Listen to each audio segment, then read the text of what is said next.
Me, of course, Michael Jackson and Lisa Marie Presley. Welcome to Primetime. Thank you. Glad you're here. Thank you. It occurs to me, looking at the two of you, I have got to start by asking how this marriage took place, how it began. Let me guess that it was not over miniature golf and a hot dog someplace. When did it start? When was the dating? Well, we first met, she was 7 years old and I was 17. This was in Las Vegas. She used to come and see my show all the time. We had the only family show on the Strip. It was the Jackson 5. And she used to come as a little girl and sit right up front. She came quite often. She came with a lot of bodyguards. And had you stayed in touch over all these years? Sure. Then she'd come backstage. Then I'd, talk and say hi. And then she'd come again. And I thought she was sweet and loving. And I always hoped I'd see her again. And who first talked about marriage? We didn't stay in touch after We didn't stay in touch after that, no. He had, go ahead. You want to say it? What happened No, later you can with say. contact? You have a good memory. No, you said you were going to say it. Our first argument here on this hour. Who proposed? I mean, how did marriage actually get discussed? Well, at first, this is what happened. When she was 18, I used to tell my lawyer, John Branca, do you know Lisa Marie Presley? He'd go, well, I represent her mother. I go, well, can you get in touch with her? Because I think she's really cute. And he'd laugh every time. He goes, I'll do my best. That's what he'd say. Then he'd come back. I said, well, did you find out? He said, no, there's nothing. So I would worry him about this all the time. The next thing I noticed, there's a picture on a magazine cover where she's married, which really tore me to pieces. And then, really did, because I felt that was supposed to be me. I really did. And what was the countdown to your marriage? Tell me who said the word marriage first. I did. He did. I did. When? Where? On the telephone. On the telephone. He first asked me. When? We were dating now for 4 months. Right? 4 months? I don't remember. Well, anyway, we were spending a lot of time together. I don't know how I didn't manage to get in the press because we weren't hiding it. I was in Las Vegas. We were in Neverland. We were everywhere. I went to flew to Atlanta. We were in bookstores. We were not hiding it. And you said yes right away? I was separated for 4 months, and he said, what would you do if I asked you to marry me? And I said, I would. Big I would, though. You were really enthusiastic.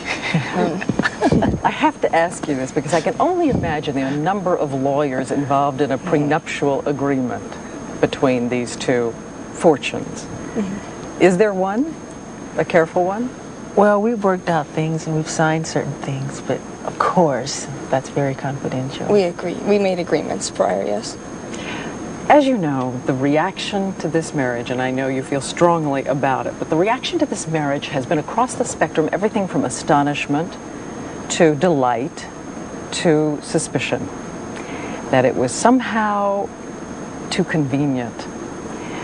Lisa, did you ask Michael about the charges? Did the two of you talk about the impact of the marriage on the allegations? Absolutely not. He called, I was in touch with him through the whole process of this charges going on. I was talking to him when he disappeared. I was actually supposed to go to San Juan, Puerto Rico when he left and disappeared, and I got a call that he wasn't going to be there, and I was actually part of the whole thing with him, but talking to him on the phone.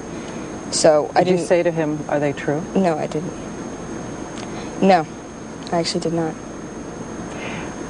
I want to take a minute here, and I'm going to come back to the marriage. Sorry. He went on and on and on about it, so I didn't really have to say, are the allegations true? It was, on the phone, and over and over just again. Constant, yeah. Well, because I know that you've wanted to express similar sentiments for a long time. I want to ask a few things about the charges, but first I want to establish for the viewers here, there are no ground rules. You have said to me you are not afraid of any questions, so I wanted that understood by everybody before we proceed. I think I want to begin by making sure that the terms are clear. You have said that you would never harm a child. I want to be specific as I can. Did you ever, as this young boy said you did you ever sexually engage, fondle, have sexual contact with this child or any other child? Never, ever. I could never harm a child or anyone. It's not in my heart. It's not who I am. And it's not what I'm not even interested in that. And what do you think should be done to someone who does that? To someone who does that, what I think it should be done, gee, I think they need help in some kind of way, you know? How about the police photographs, though? How was there enough information from this boy about those kinds of things?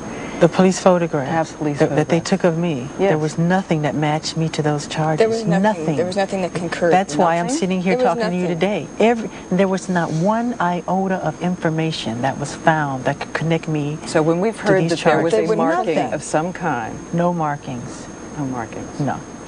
Why did you Why am I settle- still here then? You're not going to ask me about that, are you? Sorry, about the markings.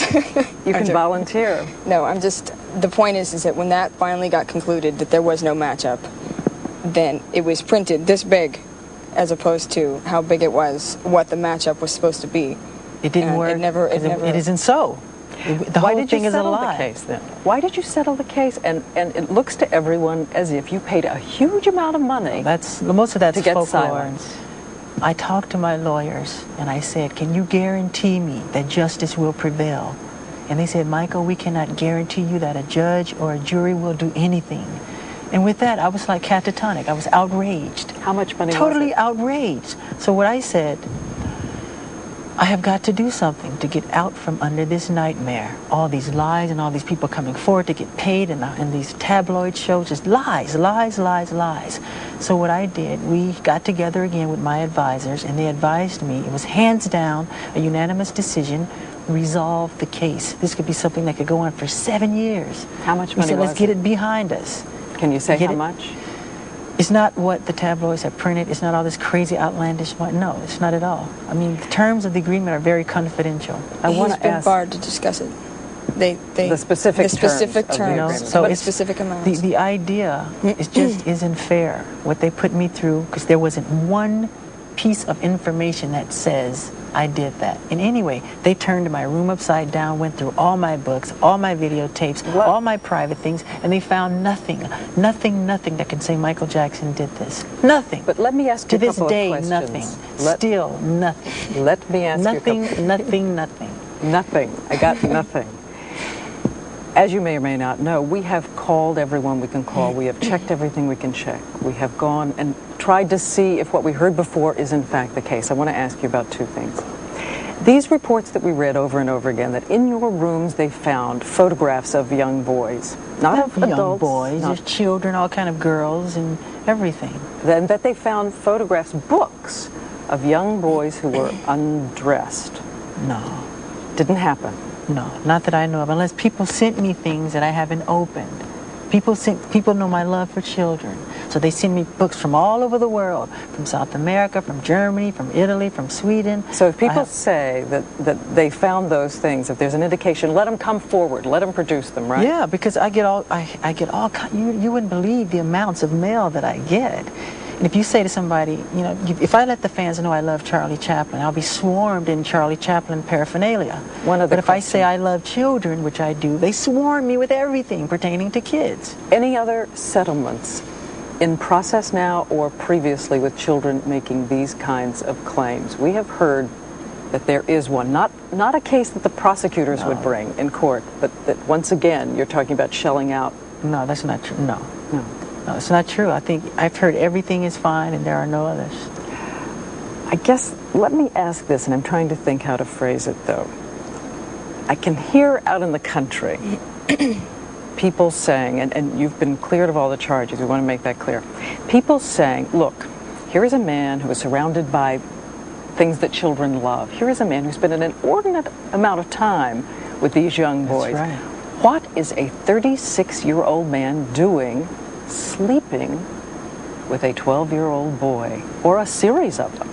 Right. Okay, when you say boys, it's not just boys, and I've never invited just boys to come in my room. Come on, that's ridiculous. And that's a ridiculous question. But since people want to hear it, you know, the answer, I'll be happy to answer it. I have never invited anyone into my bed, ever. Children love me, I love them. They follow me, they want to be with me. But anybody can come in my bed. A child can come in my bed if they want. I can say, sorry, I've seen this. I've seen it a lot. I've seen kids. I've seen him with children in the last year. I've seen it enough to where I can see how that can happen. It's, you know, I understand.